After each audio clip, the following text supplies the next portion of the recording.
MS Subbalakshmi గారు పాట పాడుతుంటే ఈ దేశానికి చెందని వ్యక్తి, కళ్ళు లేవు, చెవులు లేవు, మాట్లాడితే ఎవరికి అర్థం కావు. హెలెన్ కెల్లర్ అని ఆవిడ విదేశాల నుంచి వచ్చి ఆవిడకో శక్తి ఉండేది. ఆవిడ కళ్ళు లేకపోయినా ఎవరినైనా ముట్టుకుంటే ఆ వ్యక్తి యొక్క బలము బలహీనత అన్నీ చెప్పేసేది. ఆశ్చర్యపోయి హెలెన్ కెల్లర్ భారతదేశానికి వచ్చినప్పుడు అప్పటి ప్రధానమంత్రి జవహర్లాల్ నెహ్రూ గారు పిలిపించుకుని తనని ముట్టుకోమన్నారు. హెలెన్ కెల్లర్ నెహ్రూ గారిని ముట్టుకుని నెహ్రూ గారి బలాలు బలహీనతలు ఆయన జీవితం అన్ని చెప్పేసి. అటువంటి హెలెన్ కెల్లర్ ఎంఎస్ సుబ్బలక్ష్మి గారు పాట పాడుతుంటే ఆవిడ వినలేరు. సుబ్బలక్ష్మి గారి పక్కనే వేదిక మీద కూర్చుని కంఠం కింద చెయ్యి పెడతానని అడిగారు. సుబ్బలక్ష్మి గారు అంగీకరించారు. ఆవిడ వన్రాయ్ ఇల్లం గోవిందా అన్న కీర్తన పాడుతుంటే కంఠం కింద వేలు పెట్టి వలవల వలవల ఏడ్చేసి, ఈమె గాయకురాలు కాదు, ఈమె గంధర్వకాంత, ఇది దేవతలు మాత్రమే పాడగలిగిన పాట, ఇది మనుష్యులకు సాధ్యం కాదు.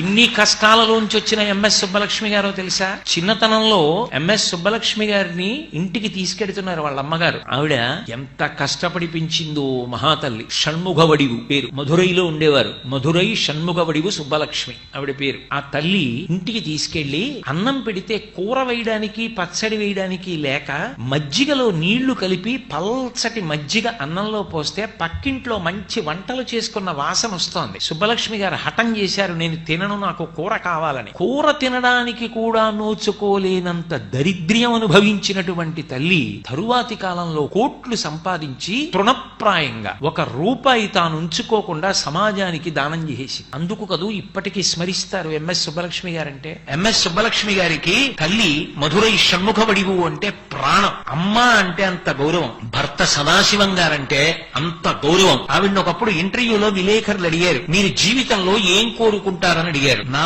భర్త తర్వాత ఒక నిమిషం కూడా నేను బ్రతకకూడదని కోరుకుంటున్నాను, నా భర్త కన్నా ముందు వెళ్ళిపోవాలని కోరుకుంటున్నానన్నారు. అంత గొప్ప ఇల్లాలు.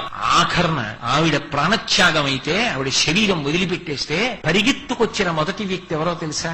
భారత రాష్ట్రపతి పదవిలో ఉండి విమానం ఎక్కి ప్రత్యేక విమానంలో చెన్నై వచ్చి ఆమె శవపీఠిక ముందు చేతులు కట్టుకు నిలబడి కందుల వెంట బాష్పధార కారుతుండగా అబ్దుల్ కలాం గారు ఒక మాట చెప్పారు, నాకు ఈ లోకంలో 3 తల్లులు ఉన్నారు. మొదటి తల్లి నాకు జన్మనిచ్చిన మా అమ్మ, రెండవ తల్లి ఈ దేశమాత, మూడవ తల్లి ఏ తల్లి సంగీతం వింటే నేను కష్టాలు మరిచిపోయానో ఆ సుబ్బలక్ష్మి గారిలో నేను తల్లిని చూశాను. ఇవాళ నేను ఇంకొకసారి తల్లిని పోగొట్టుకున్నానని శవయాత్రలో సుబ్బలక్ష్మి గారి శరీరాన్ని తీసుకెళ్తున్నప్పుడు ముందు నడిచి వెళ్ళాడు ఆయన భారత రాష్ట్రపతిగా.